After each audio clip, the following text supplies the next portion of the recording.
noite. Alô, turma do Replay. Eu vou deixar essa live salva aqui para quem quiser acessar. Essa live que a gente vai falar sobre distúrbios do sono. Deixa eu chamar aqui nosso querido Lúcio Embra. Live. Ele é médico especialista em sono. Vai nos ajudar. Olá. Lúcio. Boa noite, tudo bem? Tudo bem? Tudo jóia, e você? Tudo ótimo, tudo tranquilo. Deixa eu chamar também aqui nosso convidado, que vai participar da nossa live também, que vai justamente falar sobre narcolepsia, como uma pessoa que tem bastante experiência no assunto. Peraí, Abraham. Tá aqui. Enviei a solicitação, tá certinho. A última live que eu fiz, minha mãe me ligou, me disse: estou muito decepcionado com você, meu filho está muito feio de barba. Boa noite. Olá! Olá, Tudo boa bem? noite. Bem, graças a Deus. Prazer estar falando com vocês, viu? Prazer é todo nosso. Eu acho que... Fabrício, né, Fabrício? Isso. Fabrício Tancredo, é isso, Fabrício? Corretíssimo. Olha só, eu acho que a gente poderia começar nos apresentando. Eu acho que Lúcio poderia começar se apresentando, dizendo quem ele é. Hoje a gente vai fazer uma live que vai falar sobre narcolepsia e distúrbios do sono. Então a gente tem aqui o Lúcio, que é médico, especialista no assunto, que vai se apresentar agora, vai falar com a gente sobre isso. E o Fabrício, que é uma pessoa que também tem uma relação muito forte com a narcolepsia, que vai relatar o exemplo dele para a gente, tá? Então acho que seria interessante a gente começar a nossa live falando o que a gente é. Vai lá, Lúcio. Bom, então, meu nome é Lúcio Webra, eu sou neurologista, eu sou especialista em medicina do sono e, bom, desde, na verdade, o período da residência eu já tenho um interesse pela narcolepsia, estudo a narcolepsia, fiz algumas pesquisas em relação à narcolepsia, defendi um mestrado também focado em narcolepsia, então é uma área que eu tenho estudado bastante e que eu gosto muito de falar, então até se eu falar demais, alguém aí, por favor, puxa o freio, porque às vezes eu empolgo. Você sabe, Lúcio, que quando a gente pensou em fazer essa live, quando eu abri uma caixa de perguntas para as pessoas, né? Quando eu comecei a ver as perguntas, e são tão pertinentes todas elas a respeito de distúrbios relacionados ao sono, que eu pensei, caramba, em uma live a gente não fala sobre isso, não. Tem tanta pergunta sobre assuntos relacionados com sono que a gente, se pudesse, faria uma live por dia durante uma semana para falar sobre cada um dos distúrbios. Porque é um assunto que atinge todos nós, todo mundo dorme, muitas vezes as pessoas têm dificuldade ou passam durante a sua existência por dificuldade de sono em algum momento, como é o meu caso. Mas deixa a Fabrício falar. Fala aí, Fabrício. Se apresenta para nós, Bom, por favor, querido. boa noite a todos. Meu nome é Fabrício, tenho 84 anos, sou administrador e sou uma pessoa diagnosticada com narcolepsia há quase 10 anos. Então, venho lidando com essa doença. E depois, né, que vocês comentarem, eu vou falar um pouquinho como foi a descoberta, o tratamento e como é a minha vida hoje. Fabrício, vamos começar com você mesmo, Fabrício. Me conta uma coisa. Tá bom. Você já sentia os efeitos da narcolepsia desde muito cedo? Como foi a sua descoberta sobre isso? Como você foi diagnosticado? Foi fácil diagnosticar ou não? Começa com a gente um pouquinho. A narcolepsia entrou na minha... O som tá bom, gente? Se tiver ruim, vocês comentam, tá? Perfeitamente bem. Perfeito. Então, a narcolepsia, tomei conhecimento da doença após quase um ano de luta, indo de médico em médico. Eu sou do interior de São Paulo, eu sou da cidade de São José dos Campos, então foi bem difícil eu ter esse diagnóstico. Mas tudo começou, eu trabalhava numa instituição financeira e eu, em atendimento dos clientes, eu apagava e não percebia. Então, eu dormia rapidamente, mas não percebia. E muitas vezes eu também falava coisas nada a ver. Eu acabava tendo alucinações no meio do atendimento. e acabava não percebendo. Os guardas da instituição vieram falar comigo, falaram, você não está percebendo, você tá tendo desmaios, né? Na época a gente não sabia o que que era, desmaios. E daí eu fui notando que eu estava muito cansado, isso com 23 anos. E assim, muito abruptamente mesmo aconteceu isso na minha vida. Isso ninguém E te relatava esse tipo de experiência antes dos 23 anos, quando você era não, adolescente? normal. Isso você acha que começou a acontecer a partir dessa idade ou você não percebia que tinha antes? Não, começou a acontecer a partir dessa idade. Depois, né, hoje em dia eu sei que é comum isso acontecer a partir da segunda década de vida, para algumas pessoas. O meu acho que foi até meio tardiamente, né, com 23 anos. Mas na época a gente não sabia o que poderia ser. E uma coisa que começou a acontecer depois que me falaram isso, e daí eu fui juntando uma coisa com a outra e fui ficando bem preocupado, é que eu estava com um copo ou qualquer coisa na minha mão e eu soltava sem perceber. Então eu tinha, né, a catalepsia, já tinha, e não percebia. E isso foi me deixando desesperado, porque uma pessoa que não tem nada, de uma hora para outra começa a dormir sem perceber. Um cansaço terrível. É porque você não dormia bem.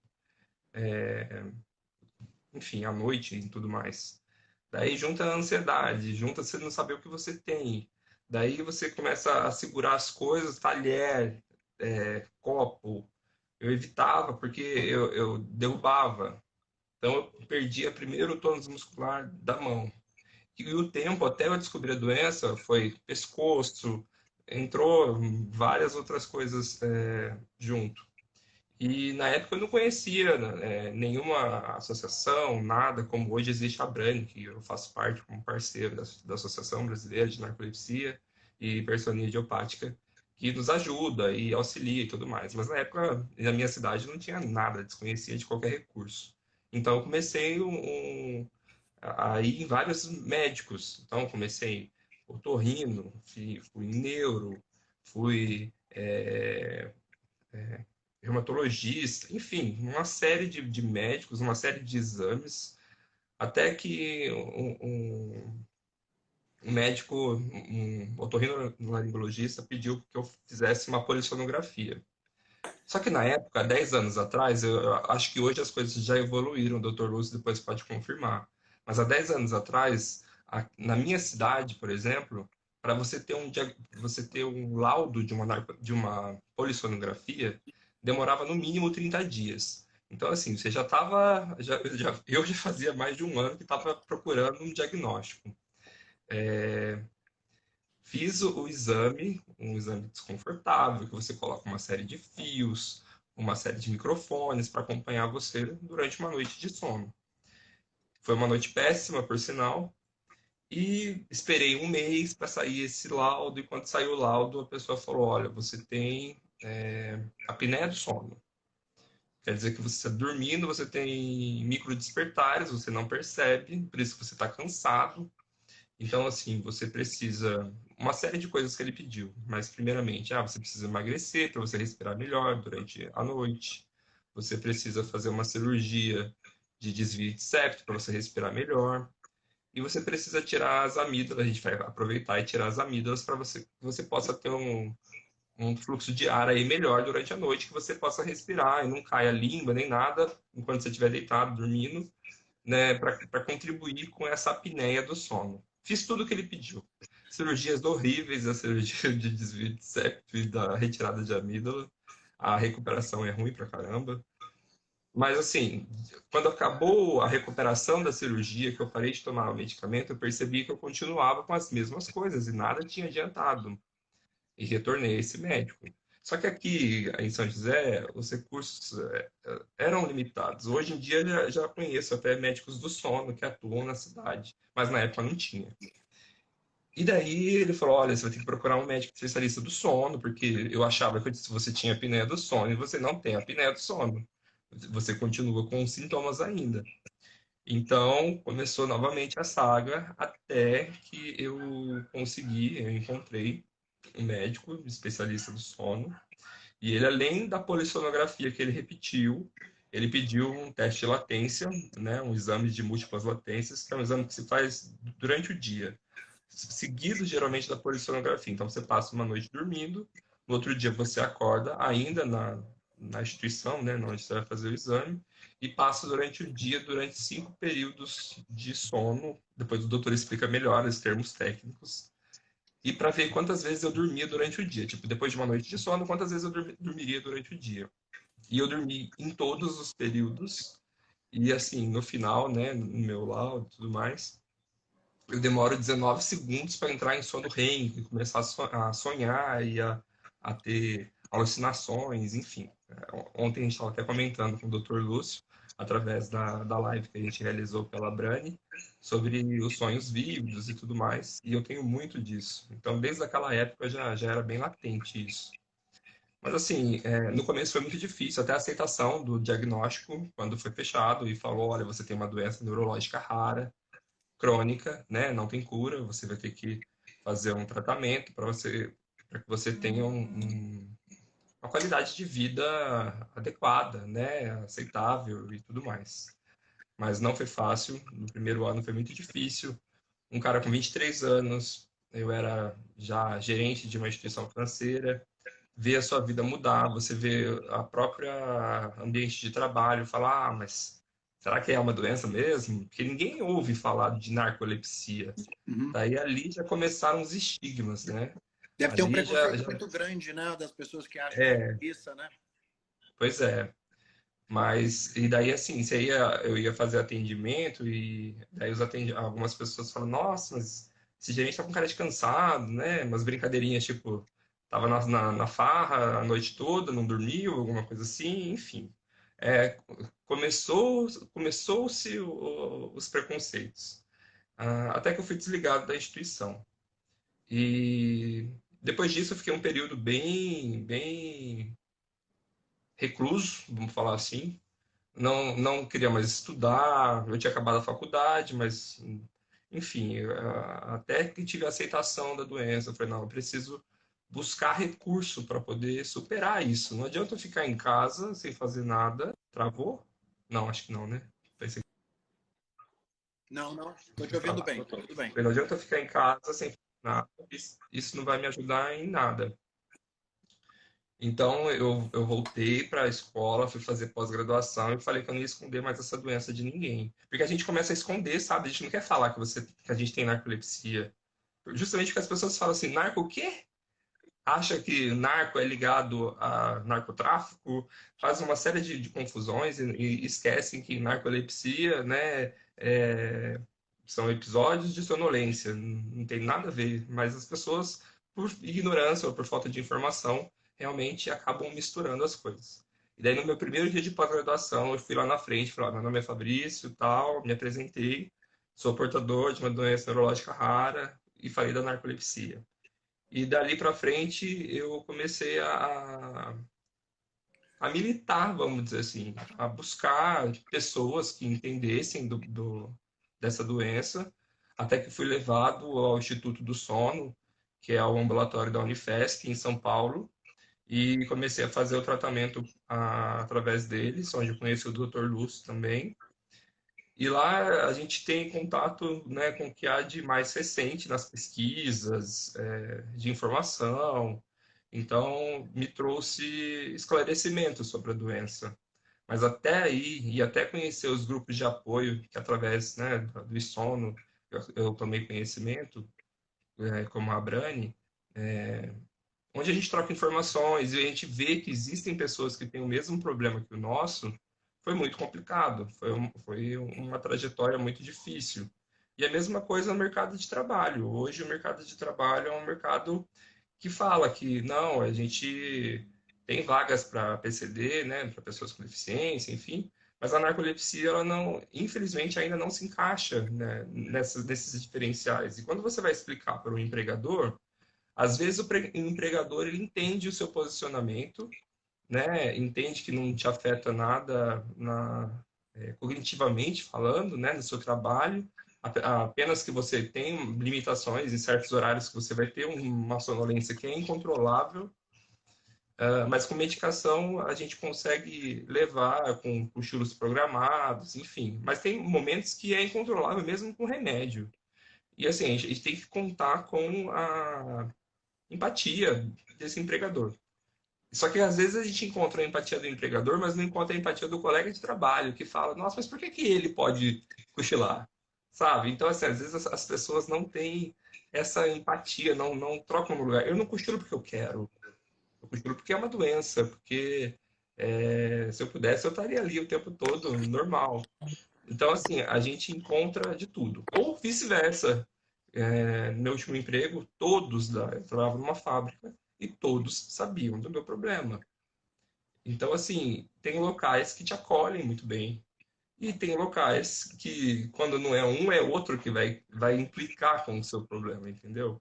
E o que a gente busca, né, através da Associação Brasileira de Narcolepsia e Hipersonia Idiopática, é que as pessoas, primeiro, tenham conhecimento, né? Quem sofre desse problema tenha um diagnóstico mais preciso e mais rápido. A gente sabe, eu ainda moro próximo de São Paulo, é a 100 quilômetros de São Paulo, mas tem gente que mora na Bahia, mora em Pernambuco, mora no Amazonas. Como que fica, né, tendo esse problema? E a gente busca também empatia, né, no mercado de trabalho também. Enfim, é uma empatia como um todo, né, para que as pessoas conheçam o problema e entendam, né, que é um problema de saúde. Tem gente que fala, eu sou narcoléptico. A gente na associação, a gente brinca, a gente é uma pessoa com diagnóstico de narcolepsia. Ela não me limita. É apenas uma fração de mim. Eu preciso lidar com ela, né? Assim, seria isso, resumidamente. Entendi. Olha só, durante a sua fala surgiram aqui muitas perguntas. Eu também tenho as minhas curiosidades a respeito da doença também. E eu recebi também algumas mensagens, também quando eu abri minha caixa de perguntas relacionadas à narcolepsia. Então, eu vou fazer o seguinte, Lúcio. Eu vou falar você agora, para você falar sobre essa doença para a gente. Eu só vou te ler mais ou menos as perguntas que são mais frequentes a respeito da narcolepsia. E você, na sua explicação, se você puder contemplar e lembrar mais ou menos dessas perguntas, seria interessante, né? Que é o seguinte: como a pessoa sabe se ela tem ou se ela não tem narcolepsia? Como é que ocorre esse diagnóstico? Quem tem que dar esse diagnóstico é um médico? É a pergunta da pessoa.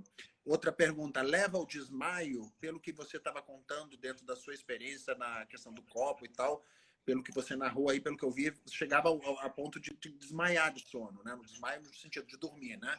Sim, eu dormia, né? As pessoas achavam que eu estava desmaiado, mas eu estava dormindo, na verdade. Mas você estava Só que eu não percebia, era episódios rápidos. Tá.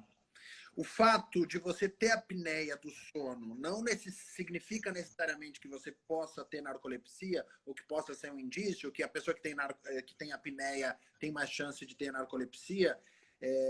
Outra pergunta aqui, que é a mesma que eu já falei sobre autodiagnosticar, como é que você sabe, né? Esses sonhos vivos que você narrou, assim, eles sempre acompanham a narcolepsia?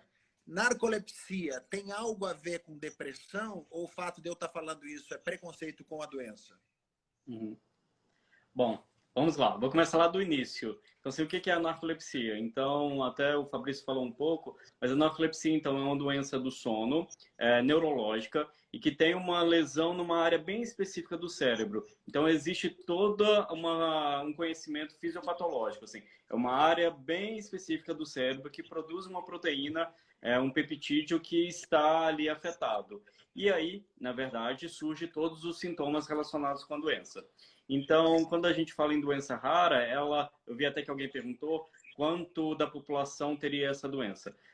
Na verdade, ela comete de 10 a 50 a cada 100 mil. Então, dá mais ou menos 1 a cada 2 mil pessoas, no máximo. E o principal sintoma da narcolepsia é o que o Fabrício falou bem, que ele tem bastante, é a sonolência excessiva diurna. Então, os pacientes têm uma tendência a sentir, de uma hora para outra, um sono brutal. Então, às vezes, eles estão em alguma atividade, a atividade pode ser mais monótona, ou até uma atividade que exige mesmo uma concentração maior, ou às vezes até um vigor físico maior. E aí, brutalmente, de uma hora para outra, sentem uma sonolência que muitas vezes não conseguem resistir, acabam cochilando naquela situação.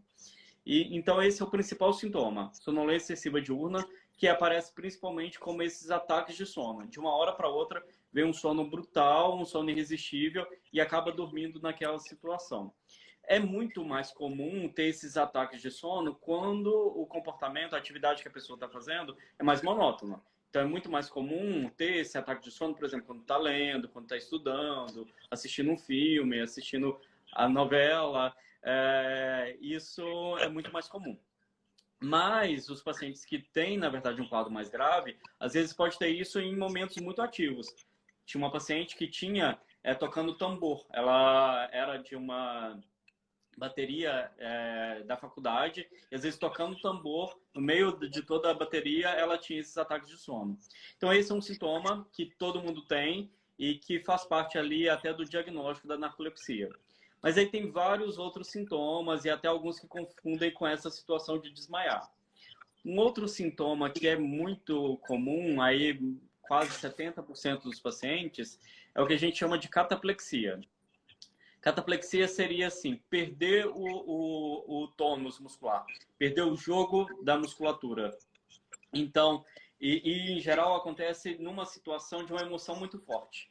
Então, é comum, muito mais comum com emoção positiva. Então, às vezes, uma situação que eles estão rindo, uma situação super engraçada, e aí eles perdem o jogo da musculatura. Aí pode ser um jogo só parcial, por exemplo, perder só o tônus aqui do pescoço e a cabeça ficar caída, ou pode progressivamente perder do pescoço, depois perde do tronco, do joelho e acaba caindo no chão.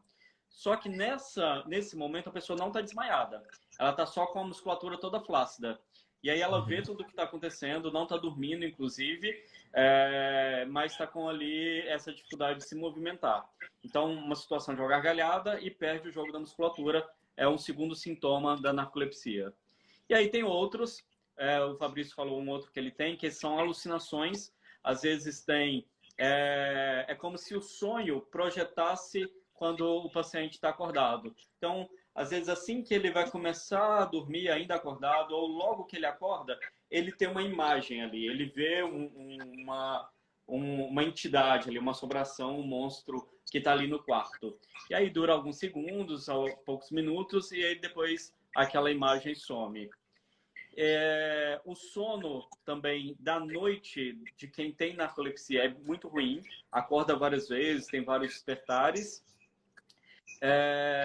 E tem um outro sintoma que também é meio complexo de entender, que chama paralisia do sono, que assim que acorda, eles também têm esse bloqueio da musculatura. Então acorda, vê tudo que está acontecendo, sabe que está acordado, mas não consegue se mexer. Fica ali alguns segundos, alguns minutos, completamente com a musculatura completamente bloqueada, não consegue nem falar para pedir ajuda, e depois de alguns minutos isso melhora. Então, a gente fala nesses 5 sintomas principais: a sonolência, cataplexia, paralisia do sono, alucinações associadas ao sono e o sono da noite fragmentado. Aí você me perguntou, na verdade, se algumas outras doenças podem gerar narcolepsia, se tem associação. Por exemplo, o Fabrício teve o diagnóstico primeiro de apneia do sono e se isso gera narcolepsia. Na verdade, são doenças diferentes, mas são doenças que também causam sonolência. Então, elas podem estar associadas, mas não necessariamente. Então, existem pessoas que têm sonolência e o diagnóstico é só apneia do sono, e tem pessoas que têm sonolência e o diagnóstico é narcolepsia. Isso pode acontecer também com a depressão. Depressão pode ser uma causa de sonolência diurna. Mas aí a depressão, ela também é mais frequente em quem tem narcolepsia. Então, é comum em quem tem narcolepsia, até por conta, muitas vezes, dessa questão social, dessa dificuldade, às vezes, em lidar com a doença, na verdade, de preconceito, de aceitação e das dificuldades, às vezes, em trabalho, em estudo, ter uma depressão associada. Então, são coisas que podem acontecer juntas, mas nem sempre na verdade, uma que gera a outra. Então, são coisas independentes que podem acontecer no mesmo indivíduo, até por conta da situação ali. Lúcio, você falou sobre isso. Eu tinha lido a respeito do sono REM, né? Que é quando você entra Isso. naquela camada do sono mais profundo e você começa a sonhar. E eu não sei se eu estou enganado ou não, mas pelo que eu li no material que me enviaram, a pessoa que tem narcolepsia, logo que entra aí, ela cai nesse sono REM também, ela começa a sonhar. Então tem esse padrão também, ou estou enganado, de você logo que dorme, entra começa a sonhar? Fez bem o dever de casa. Então, assim, a gente tem dois estágios de sono. E a gente chama de sono não REM e sono REM. E o que é REM? REM vem de uma sigla em inglês que é de movimento rápido dos olhos. E nesse sono REM, algumas coisas acontecem. É um momento que o cérebro está muito ligado, está muito ativo. E ele está até mais ativo do que quando a gente está acordado. Então, assim, o cérebro está em funcionamento ali a todo vapor. Inclusive, ele está produzindo vários conteúdos, que é o que a gente chama de sonhos. Então, os sonhos, esses sonhos mais vívidos, esses sonhos mais reais, esses sonhos que a gente lembra, é muito relacionado com esse período do sono REM. E aí tem uma outra questão, assim, como o cérebro está muito ativo e produz esse conteúdo muito grande, a gente precisa de uma proteção para a gente não viver o que a gente está sonhando. Porque, por exemplo, se a gente sonha que está dando um soco, que está dando um chute, que está fazendo alguma atividade, a gente precisa não viver aquilo, porque a gente está ali deitado na cama, a gente não tem como fazer aquela atividade. Então, existe um bloqueio do cérebro para a gente não mexer. Então, a musculatura fica flácida, principalmente nesse período do sono REM. Então, isso faz com que a gente não viva o que a gente está sonhando. Então, essas duas coisas é super importante para a gente entender os sintomas da narcolepsia. Que durante o sono REM a gente produz a gente tem muito conteúdo mental, então a gente produz os sonhos. E outro, que a gente precisa bloquear a musculatura para a gente não viver os sonhos. E na narcolepsia, esse sono REM está alterado. Ele está alterado de duas formas. Uma que ele acontece muito rápido, então era para ele demorar quase 2 horas para acontecer. E quem tem narcolepsia, isso acontece às vezes em 10, 15 minutos.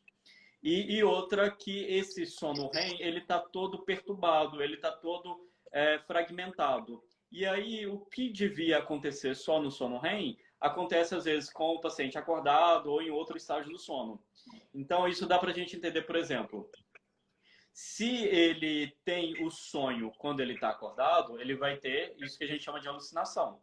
Então, o cérebro dele ainda está fazendo uma parte do sono REM, mas ele já está acordado. Então, ele tem essa alucinação.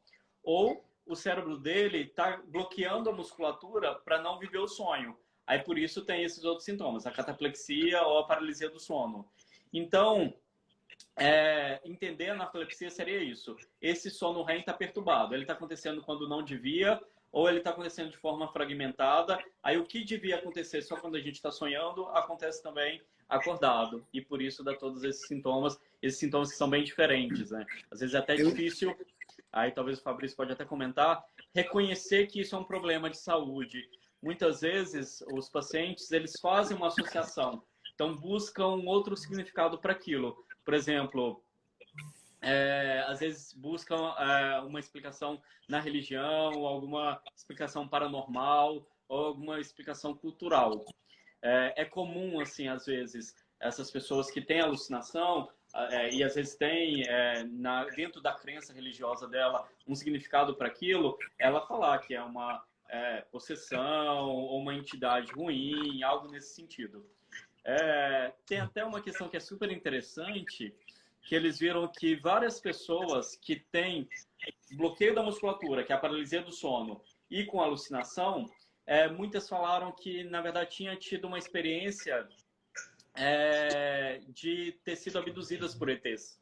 Então, porque elas viram uma pessoa ali no quarto, que não existia, elas estavam completamente bloqueadas, e algumas pessoas ainda têm um outro tipo de alucinação, que elas sentem como se saísse do corpo. Às vezes vê até de cima o próprio corpo. Então é bem a situação que a gente imagina da abdução, né?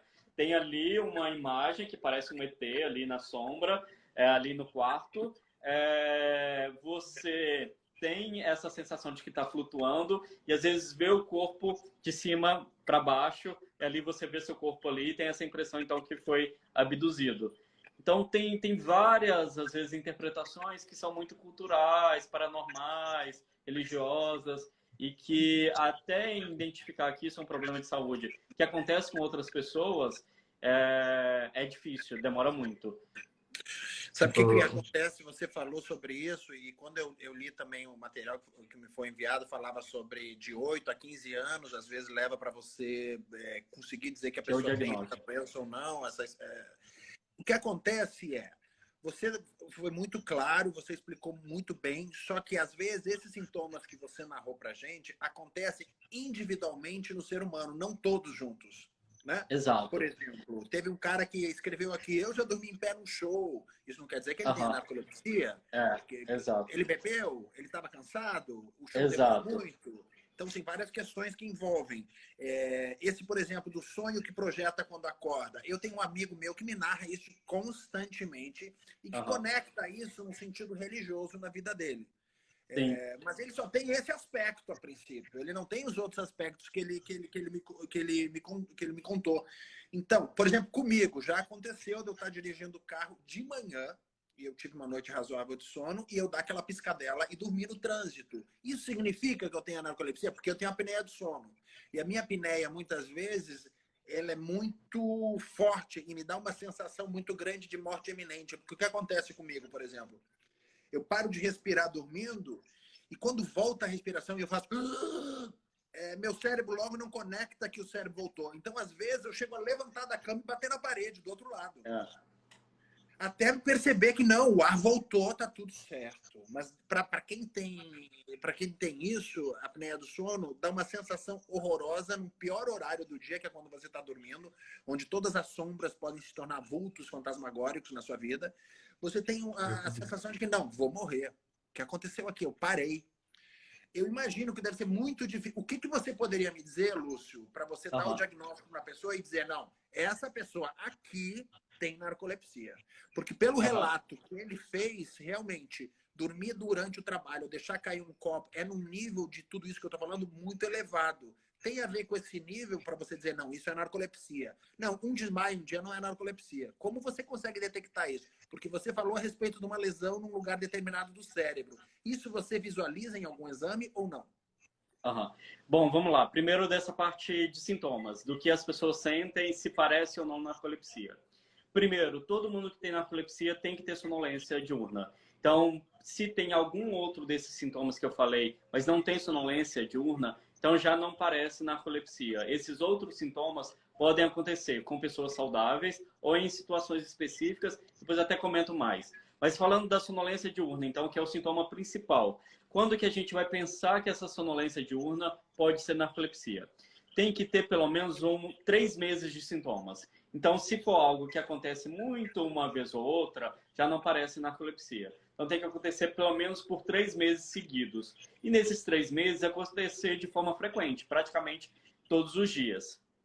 E no caso da narcolepsia, costuma ser essa sonolência muito grave, de que dorme em uma situação que seria improvável você dormir. Mesmo se você não tiver dormido bem à noite, tem algumas situações que você está muito cansado, que você fica ali lutando contra o sono, coça o olho, passa a mão no cabelo, masca um chiclete, toma um café e consegue resistir. Porque aquela situação até te deixa tenso ali e você acaba não dormindo.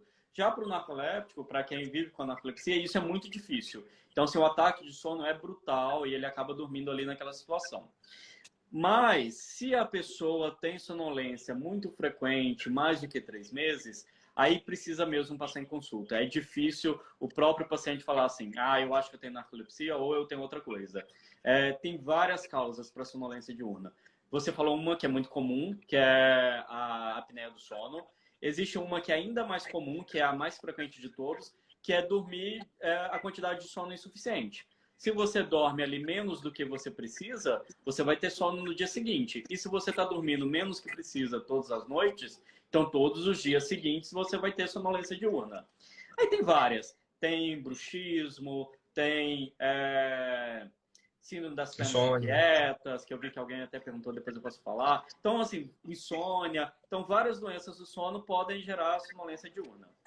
Bom, é agora daqueles outros sintomas que eu falei que são mais diferentes. Por exemplo, paralisia do sono. a paralisia do sono acontece até em 1/3 da população uma vez na vida. Então, a maioria das pessoas, 1/3 das pessoas vai ter algum momento que vai ter essa paralisia do sono.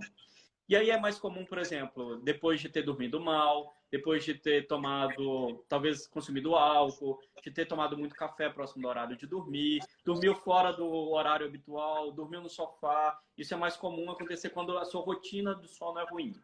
Aí isso pode acontecer tanto com a paralisia do sono, quanto com a alucinação relacionada ao sono, de acordar e ver um vulto, ver uma entidade ali no quarto. Então pode acontecer nessas situações que o sono está de má qualidade. Já um outro sintoma que eu falei que é bem comum, 70% dos pacientes têm, e é bem específico da narcolepsia, é difícil, quase impossível acontecer em alguém saudável, que é aquela questão da cataplexia, de a pessoa naquela situação de emoção forte, está rindo, está gargalhando, perdeu o jogo da musculatura. Isso fala muito a favor do diagnóstico da narcolepsia.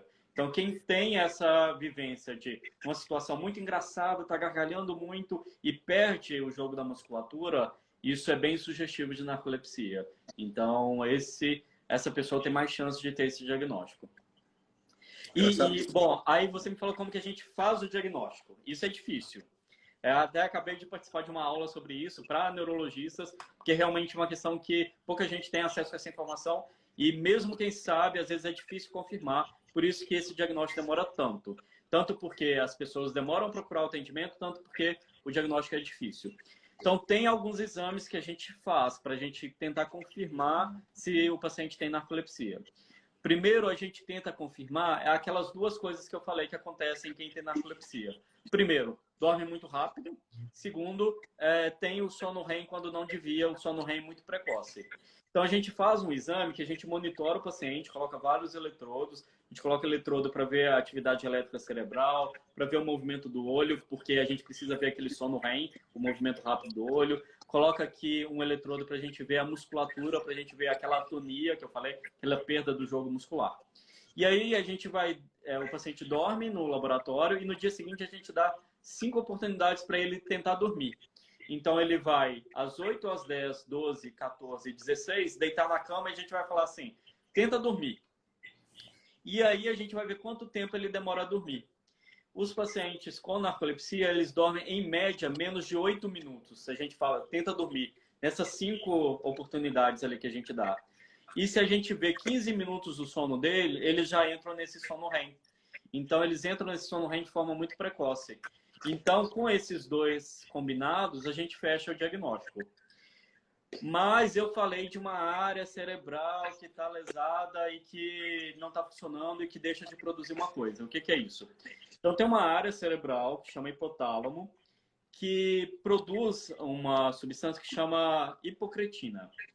Essa hipocretina que deixa o sono estável. Então, a hipocretina que fala, agora você vai dormir o sono REM, agora você vai dormir o sono não REM, agora você vai acordar, agora você vai dormir. Então, ela deixa o sono ali bem estável, o que vai acontecer em cada hora. E aí, quem tem essa hipocretina baixa, acontece essa bagunça do sono, principalmente do sono REM, que é na narcolepsia. A gente consegue dosar isso. Então, dá para fazer um exame que a gente faz uma punção lombar e a gente vê o nível dessa hipocretina no líquor. E aí a gente consegue definir, ó, essa pessoa teve lesão naquele lugar e não está mais produzindo essa hipocretina ficou baixa. E aí é o que está gerando todos os sintomas. Entendi, mas essa hipocretina que você está falando, quando ela está desregulada assim, não necessariamente todo mundo que tem hipocretina desregulada significa que tem a narcolepsia. Então, quase, viu? Essa hipocretina ela é bem específica da narcolepsia. Ela acontece em outras condições raras dela diminuir. Mas aí são, em geral, pessoas que têm outra doença neurodegenerativa. Por exemplo, uma doença de Alzheimer mais grave, uma doença de Parkinson mais grave. Então, essa hipocretina só é produzida naquele lugar específico e o efeito dela é principalmente relacionado com sono. Então, se ela está baixa, é bem provável que esteja relacionado com a narcolepsia, sim. Entendi.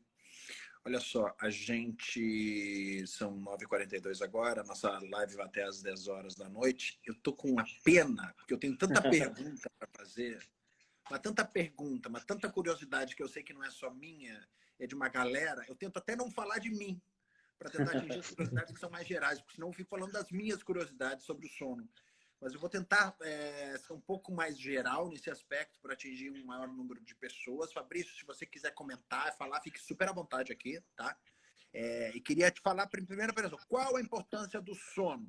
O que acontece com o nosso corpo durante o nosso sono? E eu queria que você me explicasse uma coisa que eu já ouvi muito falar. Porque quando eu fazia reposição hormonal, porque a minha testosterona era muito baixa, eu fazia reposição hormonal. Eu me lembro que o médico sempre falava sobre o círculo circadiano, isso? Círculo circadiano, né?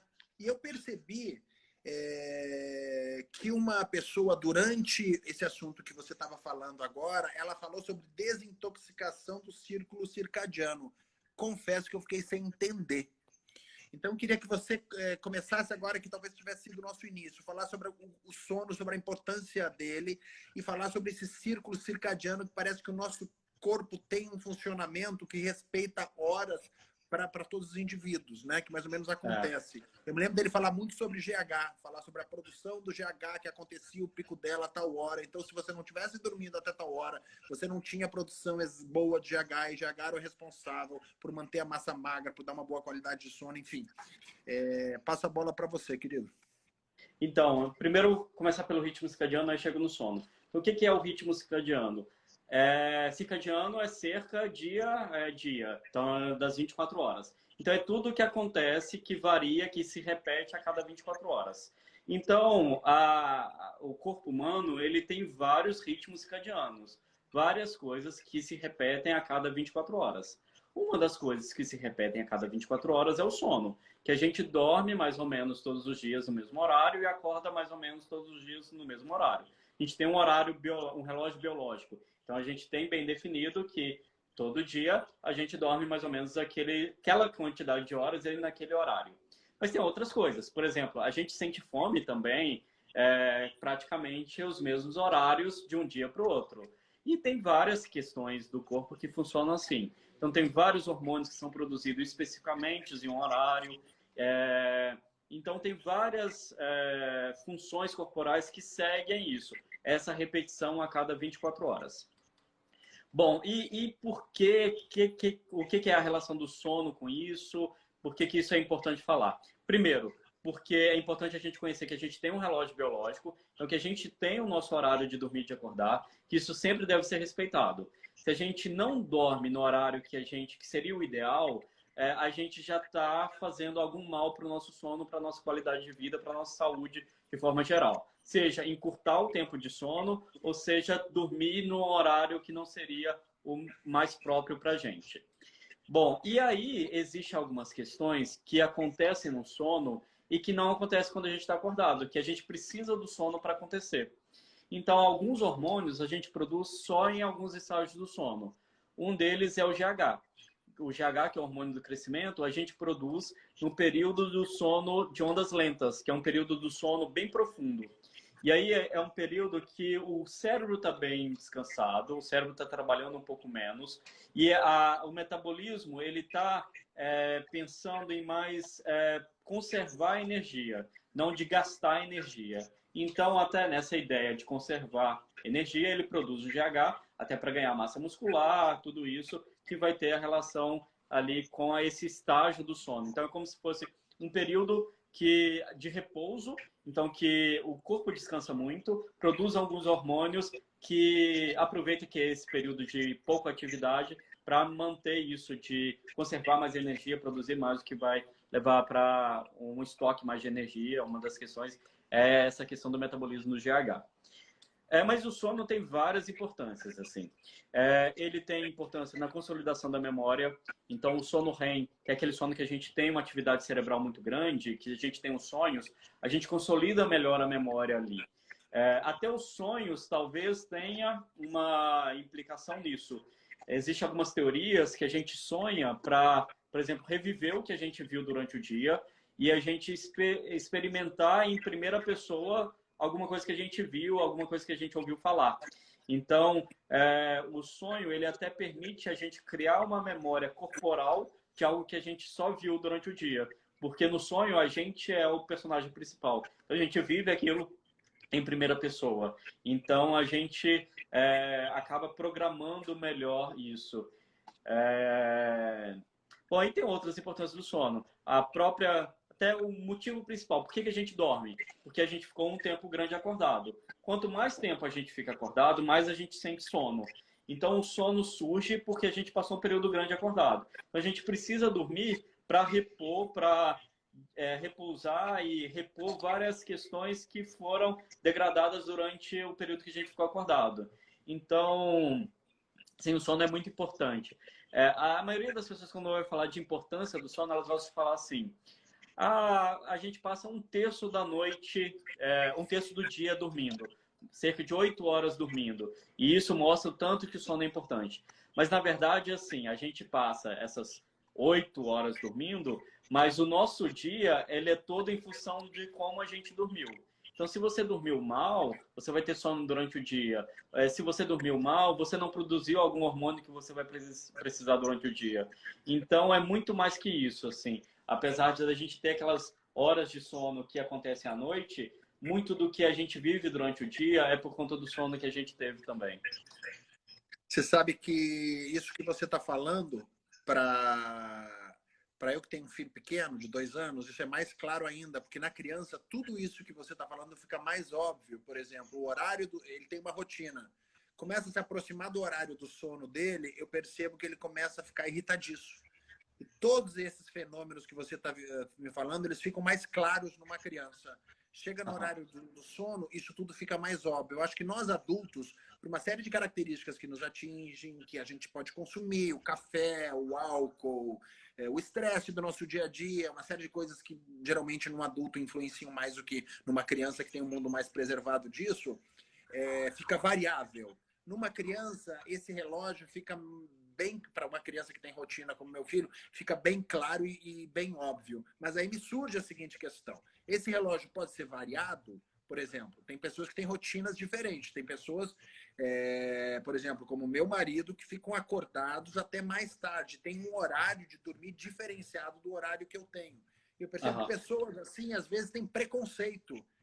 Porque ninguém está acostumado com pessoa que acorda tarde. Uma pessoa que acorda tarde deve sofrer o mesmo preconceito que uma pessoa que tem narcolepsia tem. Não, está acordando essa hora da manhã? Está acordando essa hora? Como assim?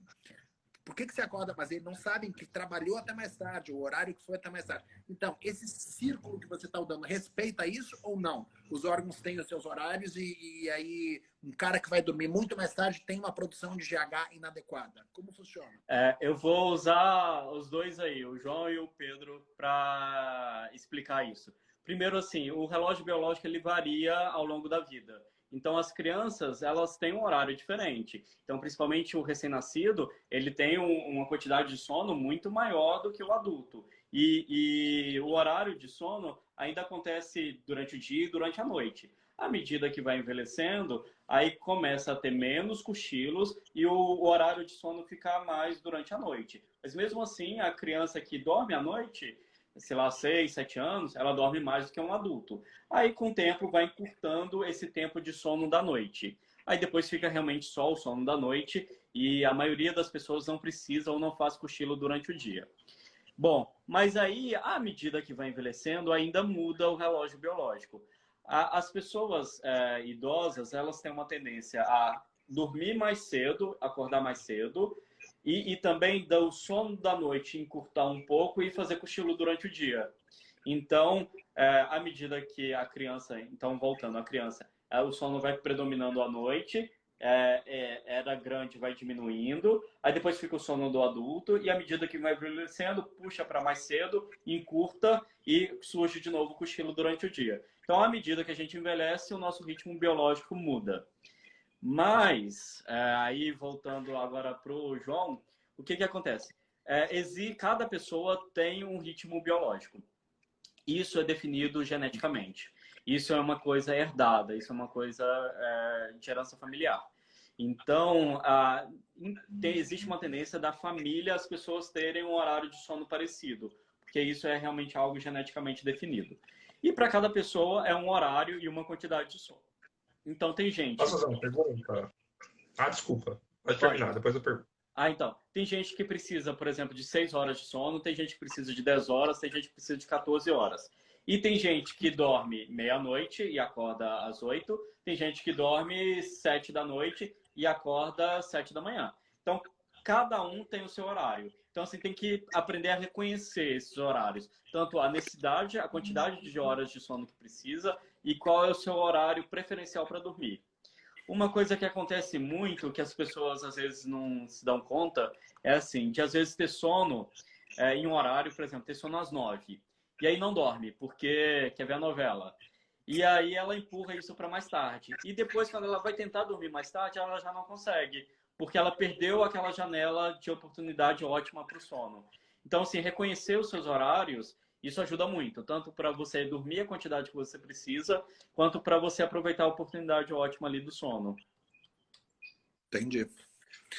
Faça a pergunta, por favor, Fabrício. A gente, por exemplo, né, que tem a narcolepsia, a gente fazendo cochilos rápidos, a gente tem, né, um vigor maior, né? A gente consegue se descansar mais rapidamente. E a gente entra no sono REM, conforme ele já relatou. O nosso organismo ele se programa para poder ir fazendo a liberação, sei lá, desse Dos higiene hormônios das plantas específicos, né?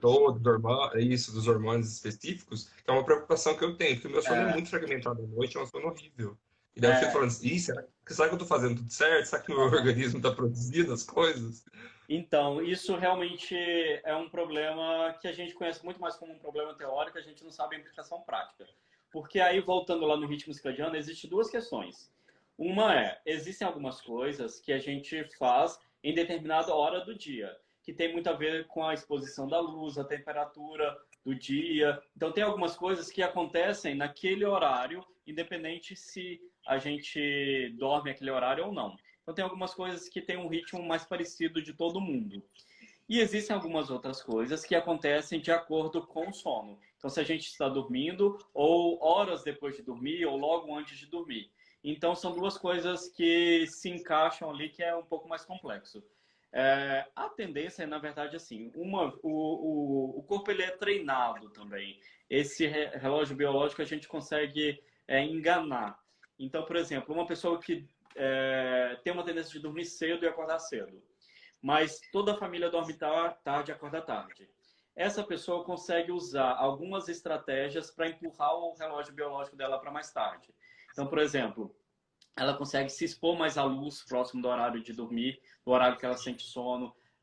Isso já joga o horário dela para dormir para mais tarde. Faz mais atividade física próximo do horário de dormir. Isso também joga o horário para mais tarde. Então, assim, existe alguma adaptação do corpo. Mesmo sendo algo geneticamente definido, o corpo com o tempo vai se adaptando. Isso provavelmente acontece também em narcolepsia. Então, como dorme, tem os cochilos durante o dia, o corpo acaba reconhecendo aqueles horários como horários habituais e talvez muda, né, um pouco da produção hormonal para aquele horário. Então, vai tendo algumas adaptações, sim. Eu acho que tem uma questão social também que influi muito aqui, né, Lúcio? Porque Sim. se a gente for pensar, por exemplo, a pessoa pode dormir cedo, mas então uma pessoa que dorme cedo nunca vai para balada? Tem um episódio de uma série acho que no Amazon Prime, que é Modern Love, que mostra, na verdade, assim, um casal. Uma é vespertina extrema, então, assim, ela vive durante a noite, então ela faz todas as atividades,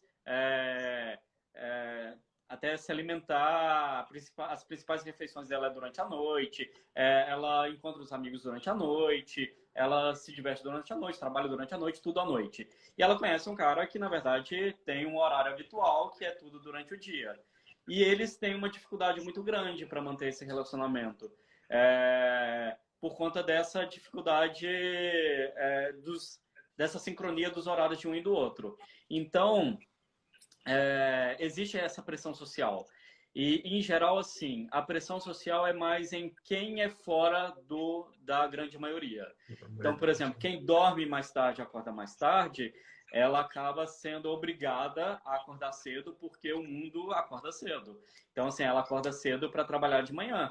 E aí isso acaba impondo um horário para ela que não é o horário biológico dela.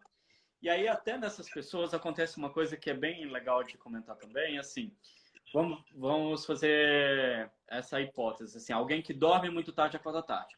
Colocar uma pessoa que dorme 2 horas da manhã e acorda 8 horas da manhã. Só que ela foi empregada num lugar que o trabalho dela começa às 6. Então, de segunda a sexta, ela vai tentar dormir mais cedo para acordar, sei lá, às 5, para ir para o trabalho às 6. Aí vai chegar o fim de semana, ela vai querer descansar e aí ela entende, assim, o corpo também entende, que descansar é dormir no horário que é o relógio biológico dela.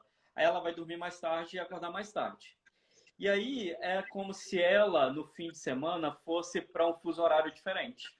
Então ela é como se de segunda a sexta ela morasse num fuso horário, porque ela está acordando mais cedo, dormindo mais cedo e acordando mais cedo. E no fim de semana ela vai para um outro fuso horário que é do relógio biológico dela, que ela dorme mais tarde e acorda mais tarde. Isso foi definido que as pessoas que fazem isso têm uma qualidade de sono ruim. Elas acabam sobrecarregando, por exemplo, o coração, toda a parte cardiovascular, aumentando a chance de ter um infarto, de ter um AVC. Então a gente chama de jet lag social. A pessoa vive num jet lag porque ela tem um fuso horário imposto socialmente durante a semana e no fim de semana ela tenta seguir o horário biológico dela. Então existe essa pressão social que é muito grande e que acaba que quem é fora da curva, quem dorme muito cedo e acorda muito cedo, ou quem dorme muito tarde e acorda muito tarde, acaba tendo que se adaptar. E às vezes a adaptação acaba tendo essa cobrança, né, lá no fim, né? Acaba impondo uma qualidade de sono e uma qualidade de vida ruim.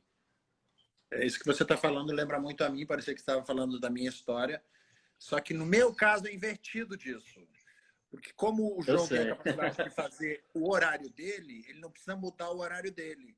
Então, quando eu estou trabalhando, eu chego muito tarde em casa, eu também não quero chegar tarde em casa e não ver, e não conversar, e não... Enfim, uma vida normal de casal. Então, eu acabo ficando cumprindo horário duplo. E te falo que a maioria das situações que são um pesadelo para mim é quando a gente faz alguma viagem com amigos. Porque os amigos têm um horário tradicional. E ele tem a liberdade de poder fazer o horário dele. Eu faço o quê? Eu faço horário duplo. Eu acordo com os amigos e vou dormir no horário... Aí, meu filho, é uma loucura. Fala uma coisa para mim, Lúcio. Quais são os distúrbios do sono mais comuns que você geralmente encontra? Então, o mais comum de todos, e aí aqui... Só deixa eu falar, só um parênteses, desculpe te cortar. É porque as perguntas que eu recebi, a maior parte delas falam do seguinte, inclusive de um amigo meu, Ricardo, que fala que muitas pessoas narram, eu durmo, às 3 horas da manhã eu acordo. Eu não sei o que acontece, às 3 pontualmente, todo dia eu acordo, aí eu levo um tempo para dormir, para depois despertar de novo. Esse foi um distúrbio muito comum que eu ouvi. É o que você enfrenta ou não? Sim, é comum, mas eu vou falar até primeiro, antes de um que é o mais comum, eu sei que várias pessoas vão falar que é essa privação de sono. Então, você não dormir a quantidade de horas que você precisa. Ou porque você tem que acordar cedo para trabalhar, ou porque você quer ficar até mais tarde tendo lazer, né, já que a vida é corrida. Então, você pega ali os horários, acaba comendo um pouco do horário do sono para assistir uma série, para ver os amigos e tudo. Então, o mais comum disparado é isso. É a privação do sono, que a gente fala de síndrome do sono insuficiente.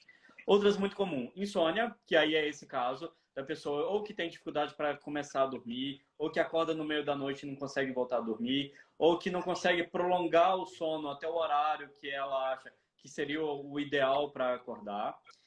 Apneia do sono, como você tinha comentado, é muito comum.